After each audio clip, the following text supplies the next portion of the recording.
I've been attached with the feeling of waking up with you by my side.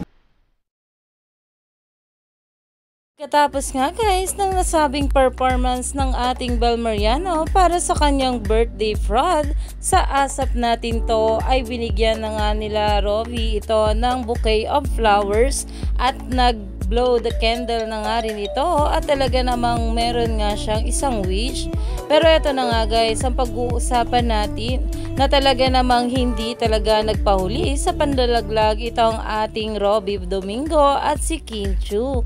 Surprises, marami pa kaming sorpresa na ibibigay sa inyo. All that and more. Dahil kahit nga sila ay abangers nga rin sa magiging surprise ng ating Donnie Pangilinan kay Bel Mariano na talaga namang grabe nga rin dito ang ngiti ng ating Bel nang banggitin nga ang pangalan ni Donnie Pangilinan.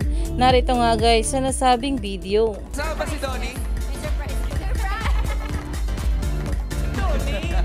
Kaya naman, stay tuned lang tayo for more updates sa ating Donnie at Bel sa mga susunod pa na ayuda.